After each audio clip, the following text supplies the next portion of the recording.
Check this out, man. This is a ruin close to where I live, and this thing is bloody ancient.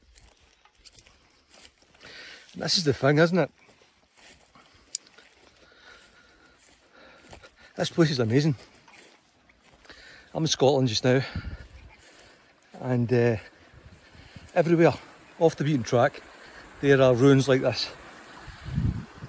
The very landscape has been crafted by our ancestors in this country, which is why the people running this country do not have the right to give this country away.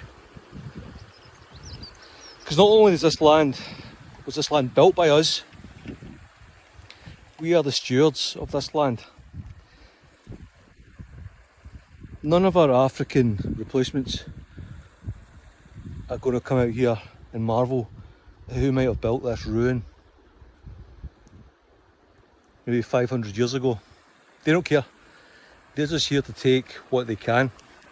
Okay, so I'm out here in the middle of nowhere with my dog, and I do like to come out here from time to time. I've never seen another human being in this area, so I'm not going to tell you exactly where it is. But look at this though, it's amazing. This river and the landscape, it almost looks as if it's some sort of old ruin, you know, and these are old bricks from a long past era. We live in a very strange time just now, and I don't think, from any of the historical records that I've seen anyway, I've never seen any parallels to the era we're in just now. I mean, there's never been a time in history where, you know, the capital city of a country, our country, the United Kingdom, was more foreigners than it was native born people. Can anyone think of any other examples of that? I mean, all of our major cities no longer have British people.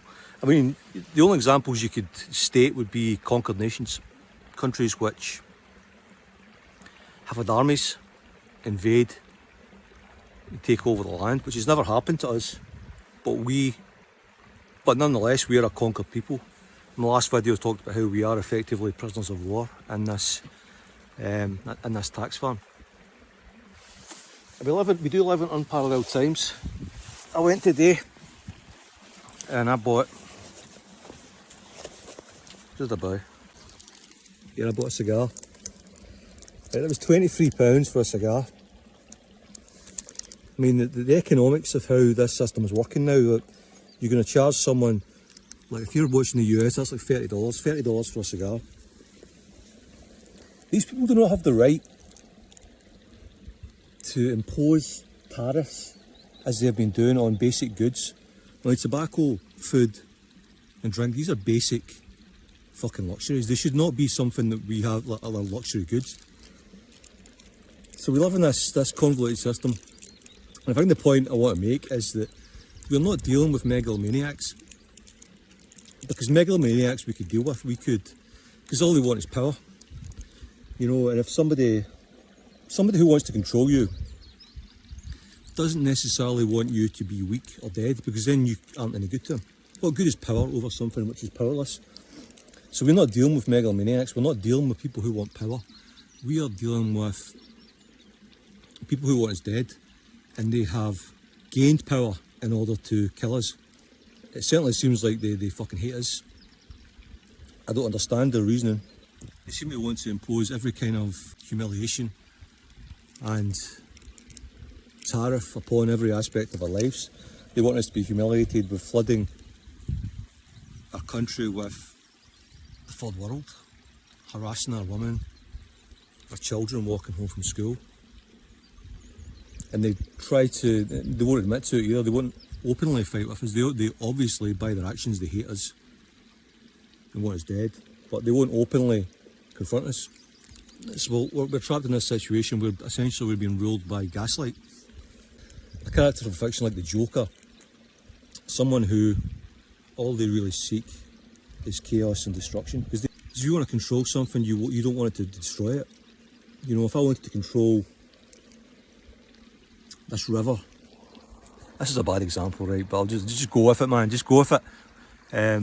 If I wanted to control this river, I wouldn't be able to control it by dropping a bomb on it. You know, you'd want to like divert it somewhere or do something with it. You don't want to destroy something you want to control. But we are being destroyed at an ever increasing rate. People have been brought into places. People who are obviously brought in to lower the average IQ and then reduce the propensity for some kind of organised resistance against the powers that be. But they serve no purpose within themselves except as the human wetware with which to destroy our civilization. It's beautiful out here. Yeah, another point I wanted to make was we're under no obligation to go along with any of the rules that society has imposed upon us. If you can get away with not paying tax, if you can get away with not paying your bills, if you can get away with defrauding the benefit system, then you should do that. Absolutely no shadow of a doubt, because this system is being exploited in order to subvert and destroy us. They're using it to redistribute our wealth to foreigners.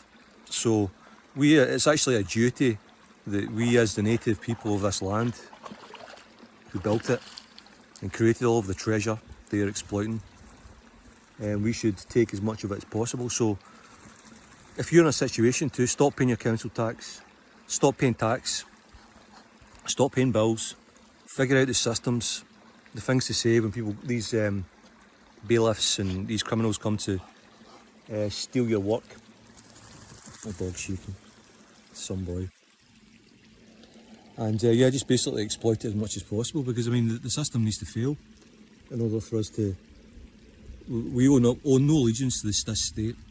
We are prisoners of war, and it's our duty to exact as many resources as possible from our captors in order for them to keep us in prison. So that's my message for today. And with the gorgeous weather we've got just now, you know, go explore in Scotland, because every single area in Scotland has got something amazing, something like this. Just little hidden gems, and it's right on top of where you live. And this is the privilege, this is the privilege of being a white European in Scotland. Our ancestors built this for us. They created this beautiful landscape for us. The resources of this land belong to us and no one else. And yeah man, I'll talk to you soon. Have a good one and enjoy the nice weather.